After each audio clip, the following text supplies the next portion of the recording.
अस्सलाम वालेकुम। SMTV global के साथ मैं हूं आमना अनफाल। सबसे पहले news headlines.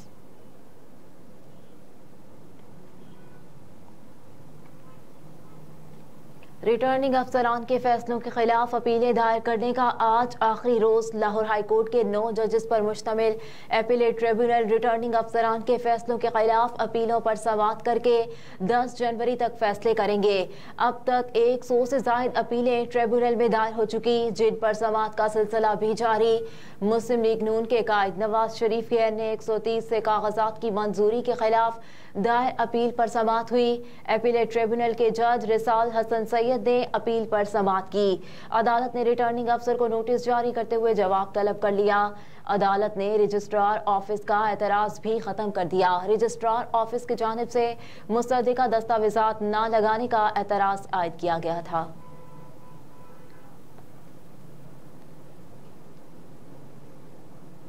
Level playing field case, Pakistan का आइन चलाएं या फिर सरदारी निजाम। चीफ जस्टिस के रिमार्क्स। चीफ जस्टिस पाकिस्तान काजी फायज ईसा की सरबराही में 3 रुकनी बेंच समाअत कर रहा था। जस्टिस मोहम्मद अली मजहर और जस्टिस मोसर्रत हिलाली भी बेंच का हिस्सा। चीफ जस्टिस काजी फायज ईसा ने सवाल किया कि शुएब शाहीन कहाँ है। शुएब शाहीन, आप रोस्ट्रम पर आ जाएं, ये आपकी दरख्वास्त थी। शुएब शाहीन साहब, आपने दरख्वास्त दायर की, आप दलाइल दें। वकील शुएब शाहीन ने कहा कि लतीफ खोसा सीनियर वकील हैं, मैंने उनसे दलाइल की दरख्वास्त की है, मैं लतीफ खोसा के साथ खड़ा हूँ। चीफ जस्टिस काजी फायज ईसा ने लतीफ खोसा के नाम के साथ सरदार लिखने पर बरहमी का इजहार किया।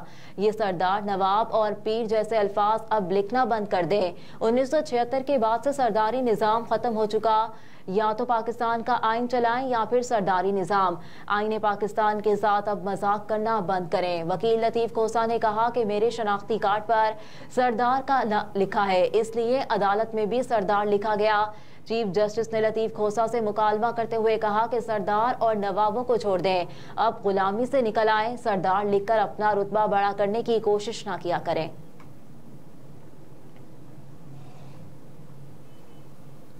पीपल्स पार्टी की सेंट्रल एग्जीक्यूटिव कमेटी का इजलास आज लाहौर में होगा। बिलावल भुट्टो जरदारी और आसिफ अली जरदारी आज सेंट्रल एग्जीक्यूटिव कमेटी के इजलास की सदारत करेंगे। इजलास में अन्य 127 के इंतखाबात के हवाले से मुशावरत की जाएगी।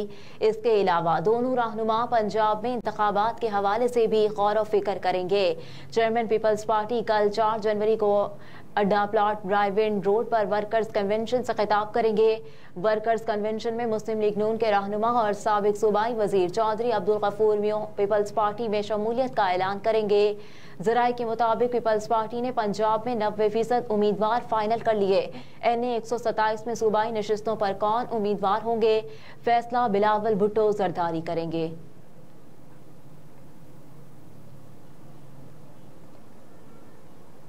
सुप्रीम कोर्ट ने मुस्लिम लीग काफ के साबिक रुकने कौमी असम्बली खादिम हुसैन की जाली डिग्री की बुनियाद पर नाअहली दुरुस्त करार दी थी। चीफ जस्टिस पाकिस्तान काजी फायज ईसा की सरबराही में 3 रुकनी बेंच ने समाअत की। चीफ जस्टिस काजी फायज ईसा ने कहा कि दरख्वास्त गुजार के मरने के बाद बेहतर है कि मुकदमा न चलाए। जाली डिग्री का मामला दरख्वास्त गुजार के मरने के साथ ही खत्म हो गया। क्या केस का कोई फौजदारी पहलू है? अगर है तो सुन लेते हैं। वकील ख्वाजा हारिस ने कहा कि लवाहिकीन का इसरार है कि मुकदमा सुनकर जाली डिग्री का धब्बा खत्म किया जाए। पूरी तालीम मेरे मुवक्किल ने मोहम्मद अख्तर खादिम के नाम पर हासिल की, सियासत खादिम हुसैन के नाम से की, शनाख्ती कार्ड भी उसी नाम से बनवाया। जस्टिस मोहम्मद अली मजहर ने कहा कि दरख्वास्त गुजार जिंदा होते तो कुछ साबित हो सकता था, मरने के बाद लवाहिकीन दुरुस्त नाम कैसे साबित करेंगे। चीफ जस्टिस पाकिस्तान ने कहा कि कोई बयान हल्फी या दस्तावेजात बतौर शवाहिद दिखा दें। नाम बदलने का मौक़िफ़ है तो सबूत पेश करना भी आपकी जिम्मेदारी है।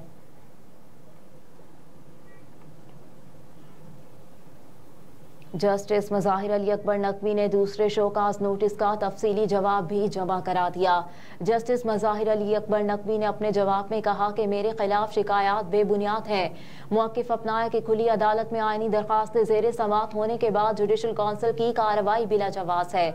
सुप्रीम जुडिशल काउंसिल ने जस्टिस मज़ाहिर नकवी की को जवाब जमा कराने का आखिरी मौका दिया। जस्टिस मज़ाहिर अली अकबर नकवी के खिलाफ जुडिशल काउंसिल का आइंदा इजलास 11 जनवरी को होगा। वाज़ेह रहे कि 15 दिसंबर को सुप्रीम कोर्ट ऑफ पाकिस्तान ने जस्टिस मज़ाहिर नकवी की सुप्रीम जुडिशल काउंसिल की कार्रवाई फौरी रोकने की इस्तदा मुस्तरद कर दी थी।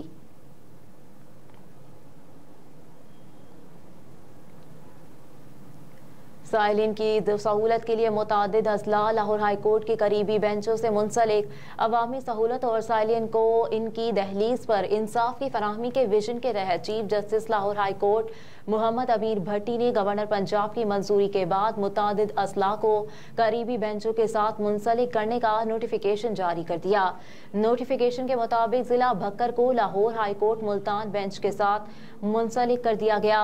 जिला मियांवाली को Lahore high court Rawalpindi bench के साथ मुंसलिक किया गया है, जबकि जिला लोधरा को Lahore high court Bahawalpur bench के साथ मुंसलिक कर दिया गया।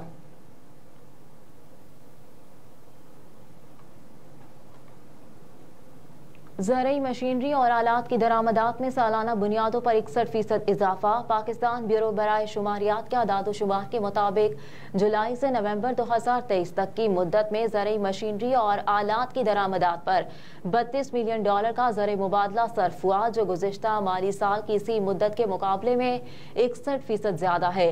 गुज़िश्ता माली साल की इसी मुद्दत में ज़रई मशीनरी और आलात की दरामदात पर $20 मिलियन का ज़र मुबादला सर्फ हुआ। नवंबर 2023 ज़रई मशीनरी और आलात की दरामदात का हुजूम $1 मिलियन रिकॉर्ड किया गया, जो नवंबर 2022 के मुकाबले में 329% ज्यादा है। नवंबर 2022 में ज़रई मशीनरी और आलात की दरामदात पर $2 मिलियन का ज़र मुबादला सर्फ हुआ। अक्टूबर के मुकाबले नवंबर में माहाना बुनियादों पर 9% की कमी हुई।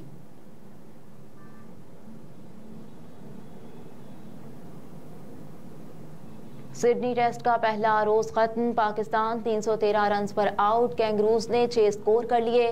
मैच की पहली इनिंग्स में पाकिस्तानी टीम 313 रन बनाकर आउट हो गई, जबकि ऑस्ट्रेलिया ने बगैर किसी नुकसान के 6 रन बना लिए। ऑस्ट्रेलिया के शहर सिडनी में होने वाले 3 टेस्ट मैचों की सीरीज के तीसरे मैच में पाकिस्तान ने टॉस जीतकर पहले बैटिंग करने का फैसला किया, जो अच्छा साबित न हुआ। ओपनर्स अब्दुल्ला शफीक और डेब्यू करने वाले साइम अयूब ने बैटिंग का इंतहाई मायूस कुन आगाज किया और बगैर खाता खोले ही पवेलियन लौट गए। दोनों ने 2-2 गेंदों का ही सामना किया। उनके बाद आने वाले बाबर आजम ने कैंगरूज के सामने थोड़ी मज़ाहमत की, लेकिन वो भी 26 रन के मेहमान साबित हुए। उन्हें एक मरतबा फिर पैट कमिंस ने पवेलियन की राह दिखाई।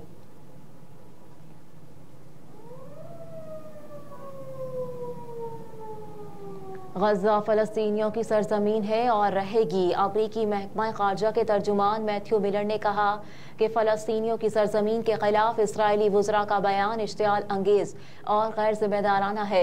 हमास का अब कोई मुस्तकबिल नहीं, कोई दहशतगर्द ग्रुप अब इसराइल के लिए ख़तरा नहीं। मैथ्यू मिलर ने सोशल मीडिया प्लेटफॉर्म एक्स पर जारी बयान में लिखा कि अमरीका ने इसराइली वज़रा स्मोट्रिच और बेन गविर के इश्तियाल अंगेज़ और गैर जिम्मेदाराना बयानात को मुस्तरद कर दिया है। गज़ा से बड़े पैमाने पर फ़लस्तीनियों की नकल मकानी नहीं होनी चाहिए।